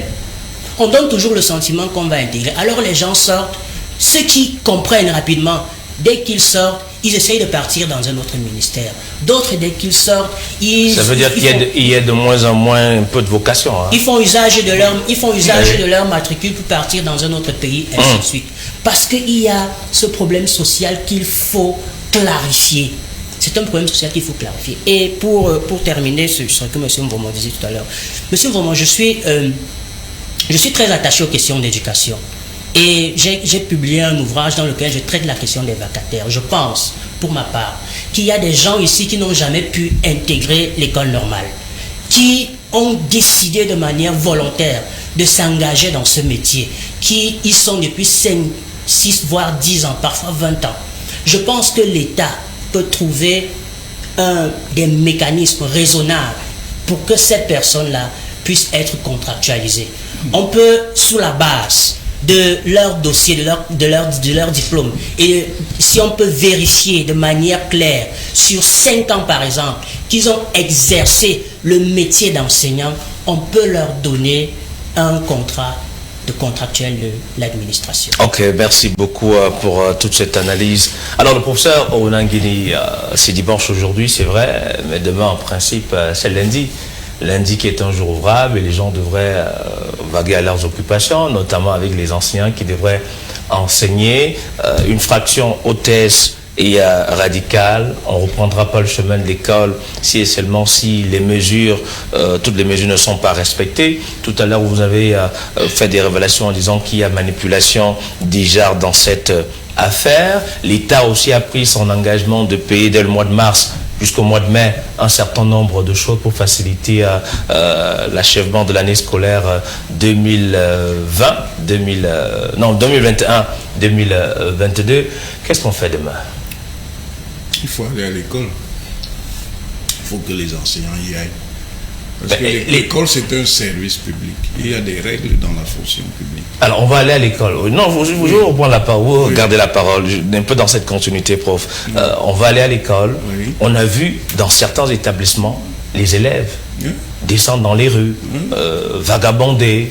On a vu des parents... Vous croyez que les élèves descendus dans les rues, c'était spontané? On a vu des parents également supporter le mouvement OTS. Et comment on ira à l'école? Bon, je vais régler ce problème-là après. Pour l'instant, je vous dis, l'éducation en général, quel que soit les niveaux, c'est un service public. Un certain nombre de personnels ont été recrutés pour exercer ces missions publiques d'enseignement et de formation des Camerounais.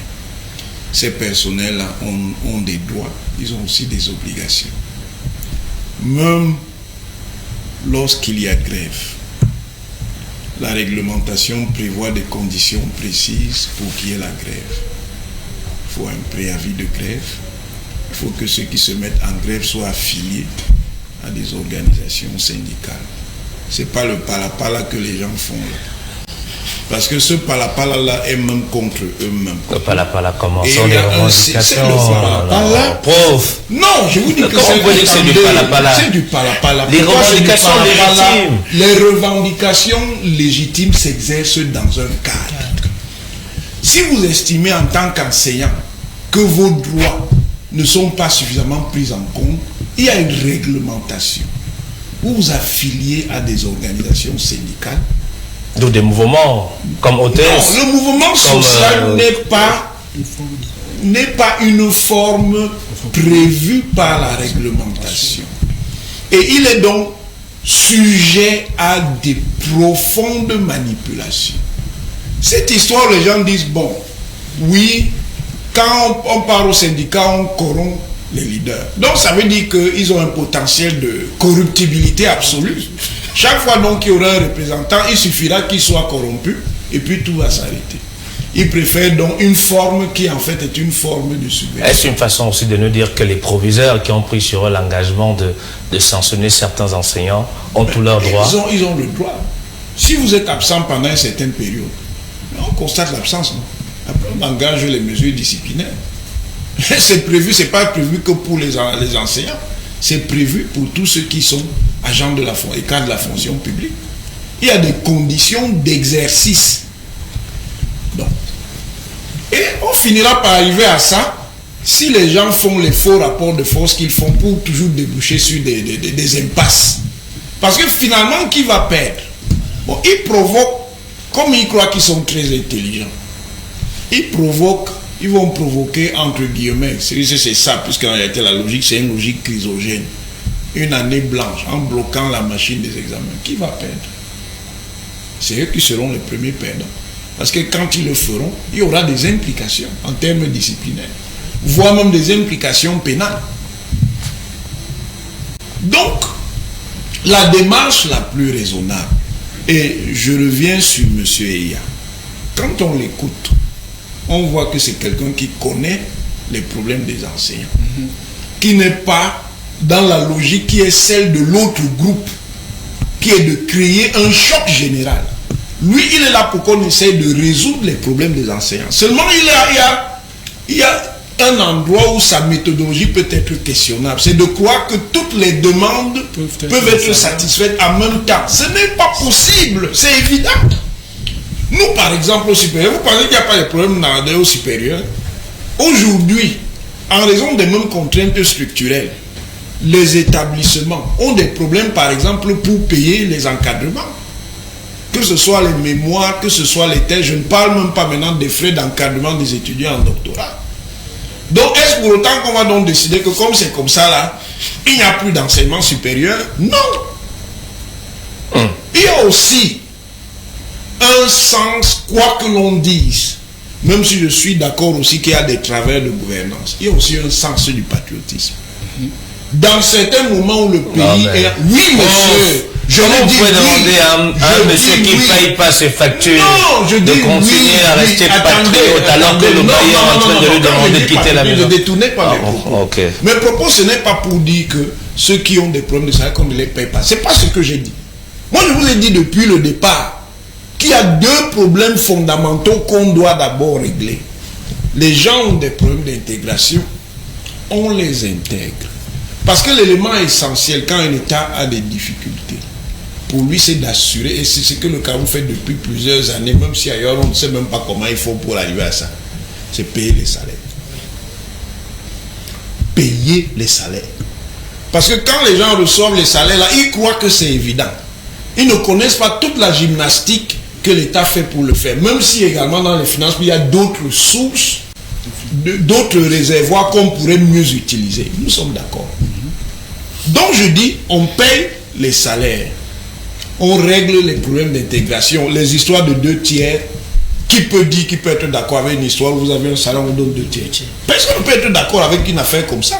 Donc voilà les problèmes prioritaires. Mais pour qu'ils soient réglés, et c'est pour ça que moi je vous réitère qu'il y a une démarche insurrectionnelle. Le président de la République est la plus haute autorité de l'État du Cameroun. Il prend la résolution d'examiner les problèmes complexes que ces enseignants ont. Il dit, d'accord, on va résoudre vos problèmes. Il instruit le gouvernement de prendre un certain nombre de mesures. Les gens n'attendent même pas que les mesures soient mises en œuvre. Ils vous disent que c'est pour vous là-bas, comme on dit en français. Ils ont adressé toute une lettre au président.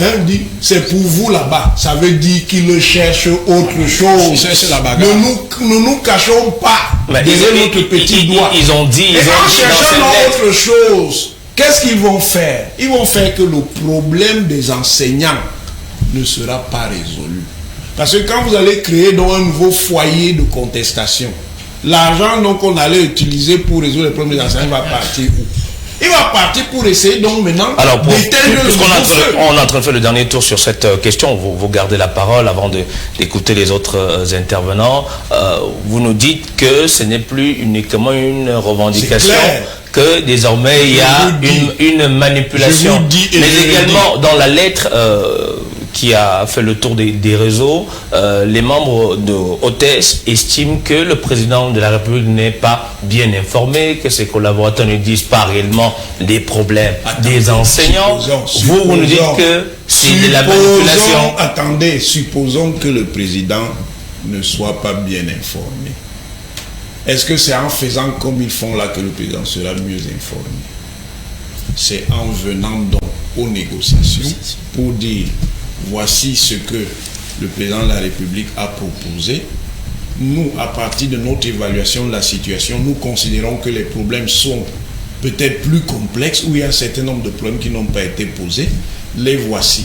Et on discute maintenant sur la faisabilité. On ne négocie pas en l'air. Il y a un sérieux... Je vous ai dit que tout ça, c'est du palapala. Et le résultat du palapala, c'est le palapala plus. Ça veut dire que ça ne peut créer que du désordre supplémentaire. Et quand les gens dansent, quand il y a le désordre, ce qu'ils oublient, c'est que les ressources qu'on consacre pour éteindre le nouveau feu, c'est les ressources qu'on ne va pas consacrer pour résoudre les vrais problèmes de gouvernance et de développement du pays. La leçon que les Camerounais doivent apprendre, c'est celle-là. Qu'ils ne se contentent pas des démagogues qui croient qu'ils vont caresser les gens dans tous les sens. Il ne faut pas faire plaisir aux gens pour leur faire plaisir. Il faut dire la vérité. Je dis donc que c'est comme ça que les gens ont fait. C'est comme ça que les gens ont fait. Regardez donc maintenant le Nozo. Regardez. Ils ont détruit spécifiquement tout le système éducatif. Demain, ils vont venir encore chanter ceux qui sont dans cette logique de manipulation identitaire, marginalisation. Qui a brûlé les écoles? Qui brûle les centres de santé? Qui casse les ponts? C'est comme ça qu'ils auront plus d'autonomie. C'est comme ça qu'ils auront plus de liberté. Donc quand vous allez venir mettre le feu avec cette histoire, vous allez faire que les enfants n'aillent plus à l'école. Qu'est-ce qui vous assure même que vous pourriez renverser le pouvoir?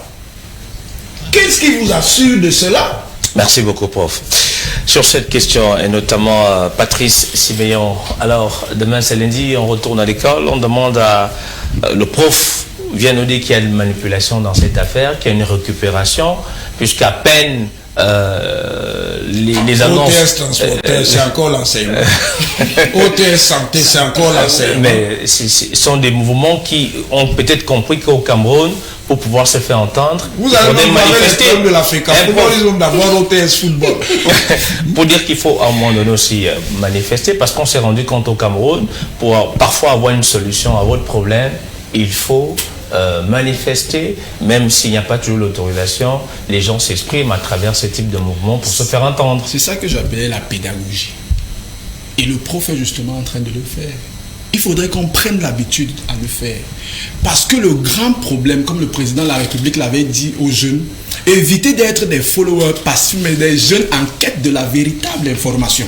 Ça voudrait dire que quand il y a un problème, quand vous avez déjà la bonne information, et les différentes informations, alors je peux dire que les enseignants sont happés, les enseignants sont manipulés, parce que mes mots sont bien choisis. Et ce que nous demandons aux enseignants, c'est de retourner à l'école. Regardez ce qui s'est passé au nord-ouest et au sud-ouest. C'était considéré comme une Silicon Valley, mais aujourd'hui ça ressemble à une zone perdue. Pourtant, à cet endroit, il y avait des intelligences, des esprits brillants qui avaient déjà commencé à transformer leur environnement. Au point où, quand on faisait référence à un génie créateur, on faisait référence à cette zone.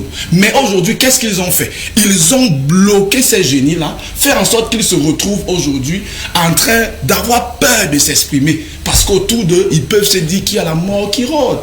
Et on voudrait faire la même chose avec les enseignants. Il faudrait que l'enseignant sache que quand on dit enseignant, c'est vocation, vocare, appelé. Un enseignant est un appelé. Appelé à faire quoi? À transmettre le savoir, à transmettre le rêve, à transmettre le futur qu'on veut voir et un futur qu'on veut réaliser. Quand on parle du sacerdoce, ça ne veut pas dire qu'on ne va pas avoir son travail, on ne doit pas avoir son salaire. Mais il faudrait que les gens sortent de la manipulation.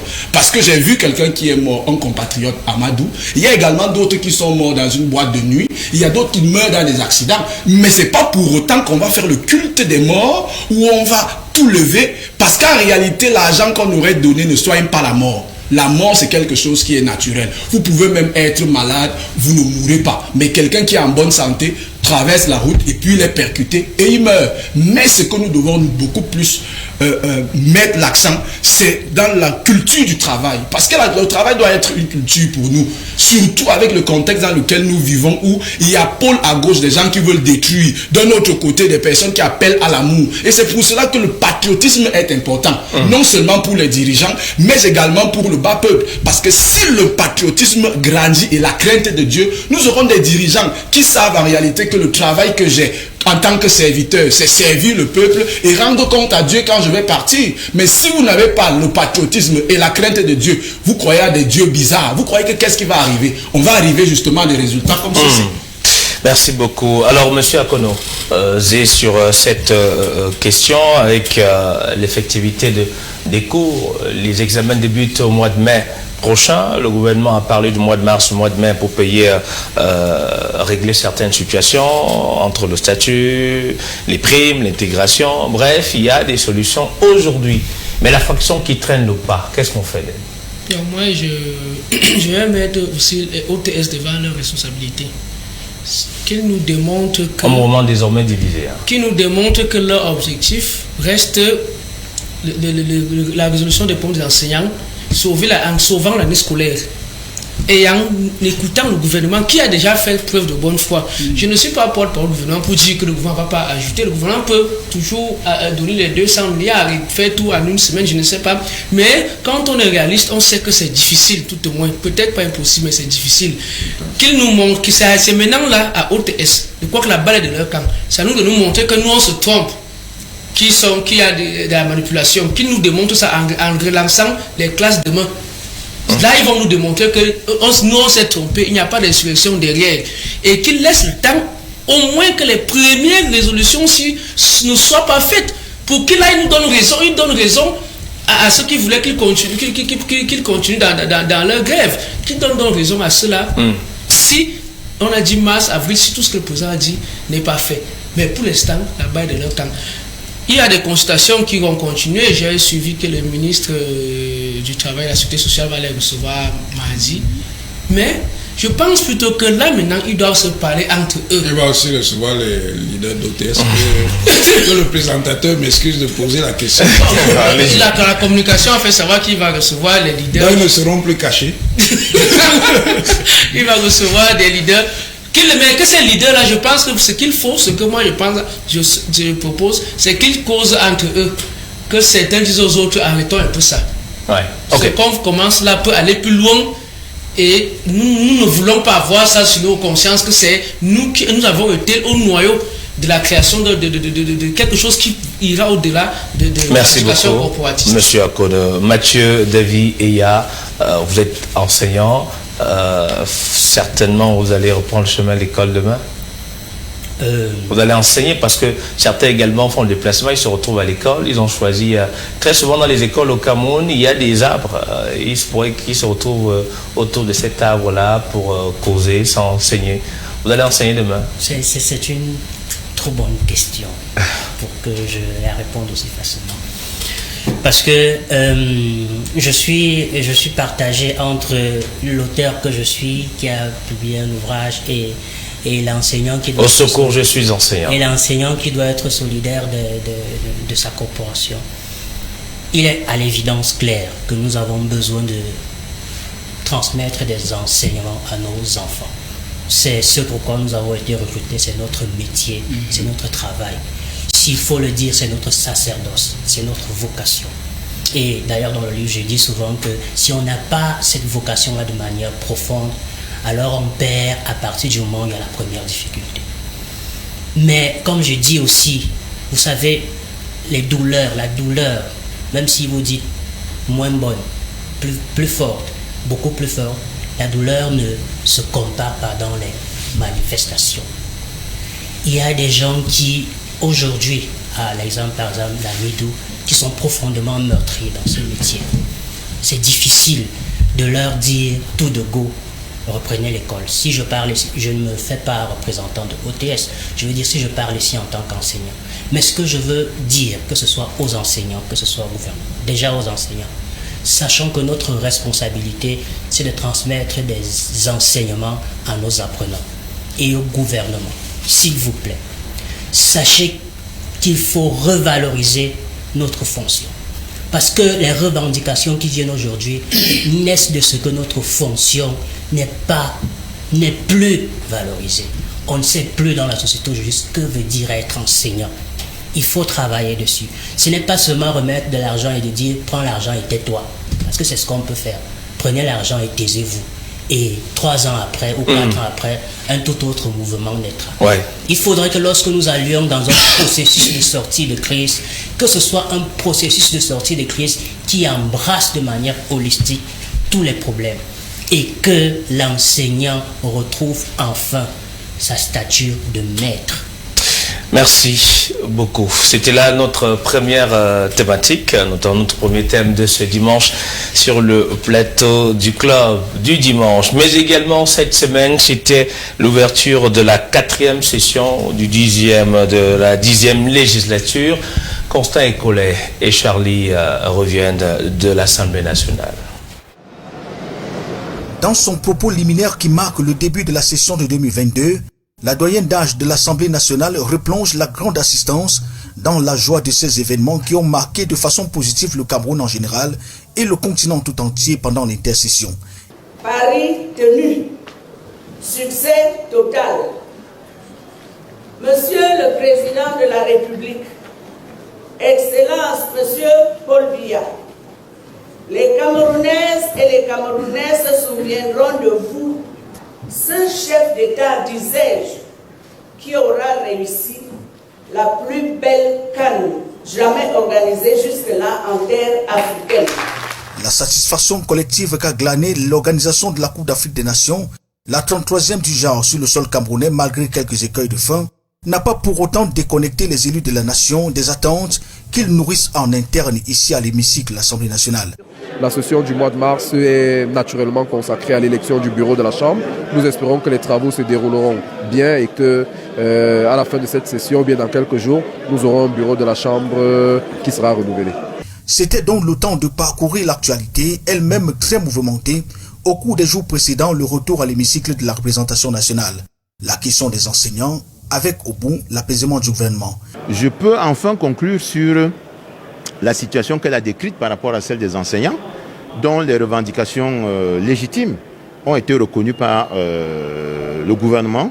Nous attendons maintenant que le gouvernement mette en place rapidement les dispositions et les instructions et les directives qui ont été données par le chef de l'État. Malgré cette main tendue, d'autres députés sont restés sur leur faim car des problèmes relatifs à la hausse des prix ou même à la crise anglophone ont été balayés d'un revers de la main.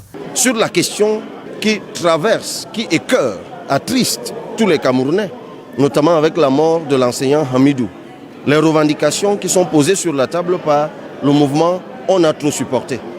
Elle se contente de provoquer une salve d'applaudissements en évoquant sur un ton, j'ai même envie de dire presque moqueur, les mesurettes qui ont été maladroitement annoncées par le gouvernement.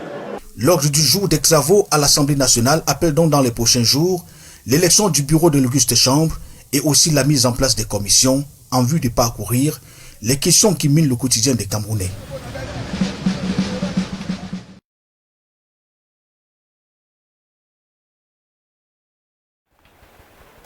Merci à Constant Écolé et à Charlie, sans oublier Raïb, qui reviennent du côté de l'Assemblée nationale. D'ailleurs, les travaux qui vont se poursuivre demain en ce qui concerne cette 4e session, mais avec une grosse question autour du renouvellement du bureau. Assemblée nationale possible 109 au bureau, c'est la grosse question. D'abord, vous, monsieur Akonese, on peut s'attendre à un changement au sein du bureau de l'Assemblée nationale, puisqu'on va dire que cette session d'ouverture a été présidée par l'honorable Nkwa, qui prenait la parole, puisqu'il faut mettre sur pied le nouveau bureau. Bon, changement, je ne sais pas. Bon, ce qu'on sait, le principe, les méthodes de choix de comment votre bureau n'ont pas changé. Elles restent les mêmes qu'on connaît. Ce sera les mêmes. Mais évidemment, il faut un bureau, d'autant plus qu'il y a beaucoup de questions qui peuvent pas être traitées de façon vraiment concrète avec le bureau d'âge. C'est un bureau qui est là pour présider, mais sous sa présidence, on ne peut pas vraiment aller au fond des questions et tirer des conclusions. Donc il faut un bureau. Les méthodes restent les mêmes, qui seront, on passe par un vote. Maintenant, s'il y a le changement, je serais prétentieux ici de dire quel sera le prochain bureau. Maintenant, si vous souhaitez... On prend le même président, on avance. Vous dites? On prend le même président, on va faire avec ceux qui seront candidats et celui qui sera élu. Vous savez, les méthodes de choix n'ont pas changé. Non, alors, c'est maintenant, là, c'est aux députés, aux statutaires de savoir à qui ils accordent la chance, ils peuvent renouveler ou pas, en fonction des aussi qui veulent atteindre. Mais très souvent, c'est concerne votre formation politique, il se pourrait que c'est un ordre qui vient du sommet, disons le mot d'ordre pour les élus du peuple, étant donné que les députés de votre formation politique sont un peu plus nombreux à l'Assemblée, donc forcément, c'est un ordre. Non, il n'y a pas élection là-bas. Le mot, ce n'est pas ordre. Vous savez, le mot, ce n'est pas ordre. C'est un choix qui ne se fait pas. On ne jette pas le dé quand même. Vous voyez, c'est un choix qui ne se fait pas sur un jeu de dé. On ne jette pas la pièce, on ne dit pas pièce ou cône. Ça avance un nombre d'éléments. Après, c'est un nombre de consultations que le parti décide. Ce qui vous fait croire que c'est un ordre, c'est parce que nous sommes majoritaires.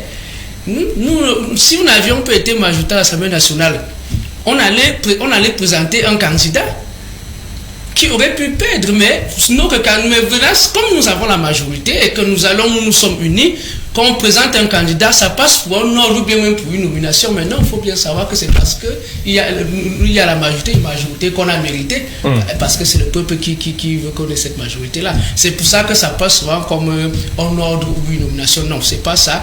C'est une consultation interne dans le parti, même pour être député. On passe par un système d'investiture dans le RDPC. Est-ce qu'on peut se lever un matin et dire que ce sera plus cavale sera président. Pourquoi vous voulez vous lever un matin et dire que ça n'a plus Cavaille? Si déjà c'est. On parle du bureau de façon générale, mais on s'arrête tout de peu sur le président. Le président sera celui qui sera élu. Comme ça a toujours été fait, le président est élu. Maintenant, si ce n'est pas Cavaille, tout dépend. Ici, là, nous 5 ici, nous ne pouvons pas décider de si ce sera Cavaille. Même si on émet le vœu de ne plus vouloir voir Cavaille, on va débattre, on va faire des analyses, mais la vérité est que le mot revient, le dernier mot revient aux députés qui vont aller au vote comme d'habitude.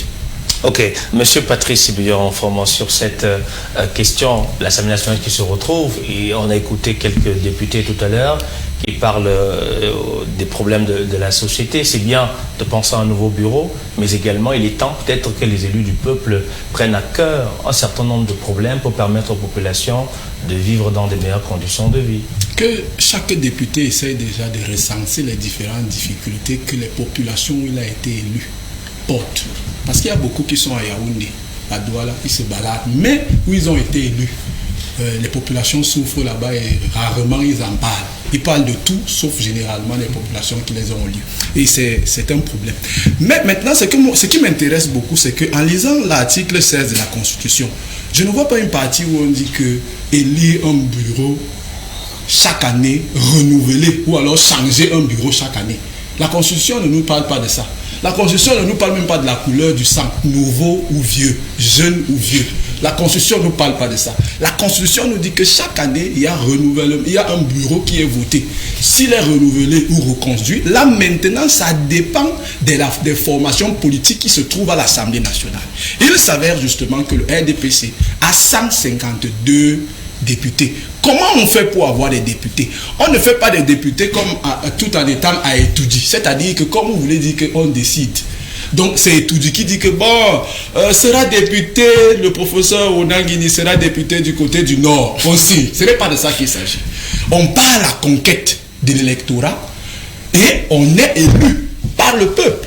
Et ceux qui ont la majorité aujourd'hui, 152 députés, c'est normal qu'ils continuent à gérer. Ça veut dire que là, vous entrez dans la cuisine interne du RDPC, qui est un mouvement politique et un rassemblement politique, comme les autres, ceux qui ont les 24, parce qu'il y a un 7, 5, 2, 1, bon. En fait, c'est 24, tous ceux-là, ils sont 24 dans un petit groupe, donc ils ne peuvent pas parler de l'histoire du président renouvelé ou pas. C'est au sein du RDPC que le véritable débat se trouve, au sein des députés du RDPC. Parce que c'est le RDPC qui a la majorité. Maintenant, moi, ça ne me pose pas un problème dans le principe où le bureau est élu. Est-ce que c'est le bureau qui décide partout? Ce sont les députés, c'est-à-dire les élus du peuple.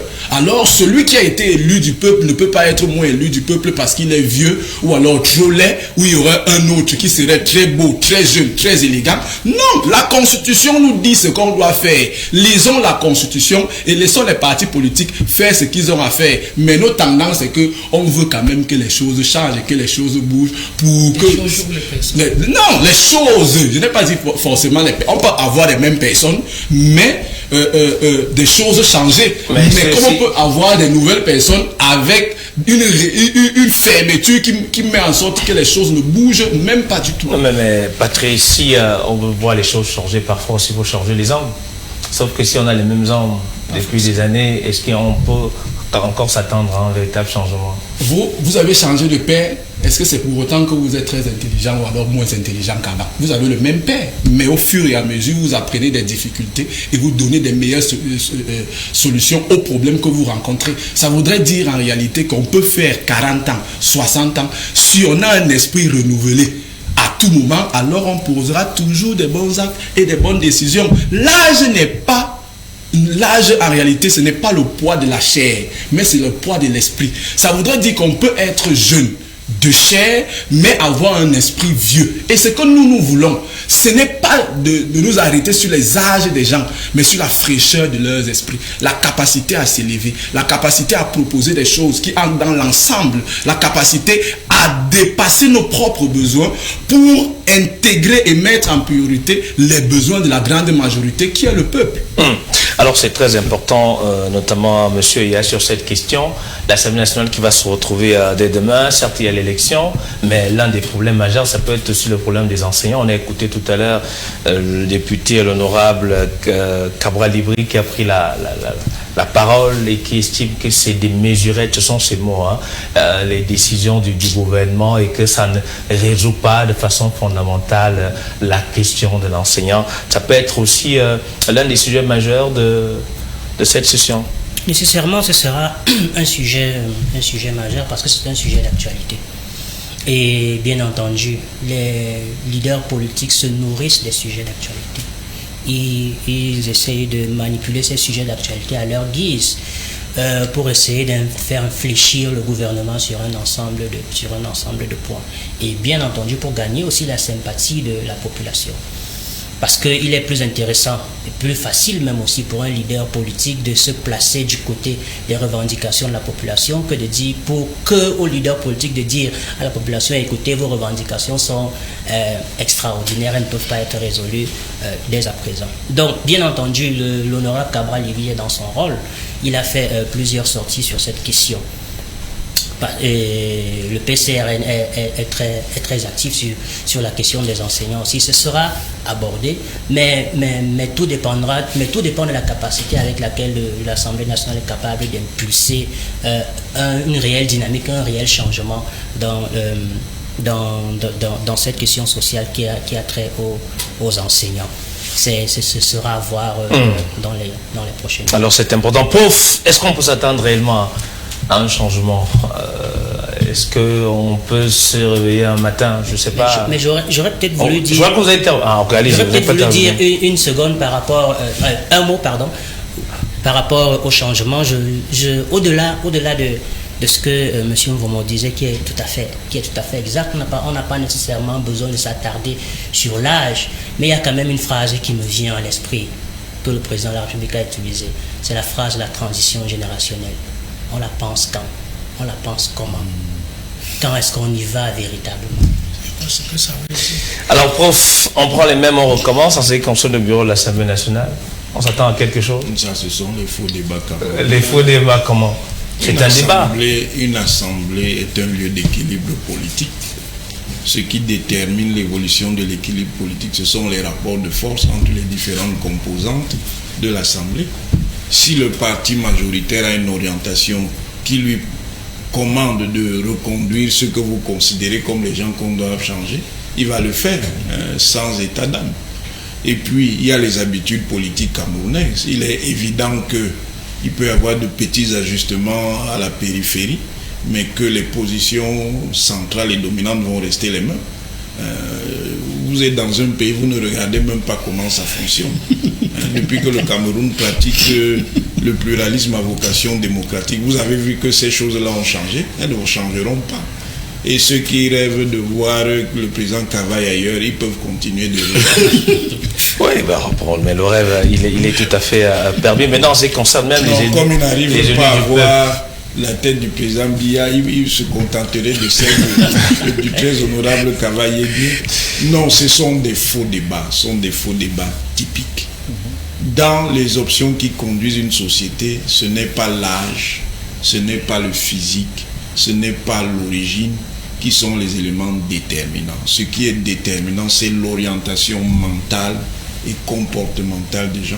Ce sont leurs capacités cognitives, c'est ce qu'ils savent faire, c'est ce qu'ils savent. C'est ça qui est important.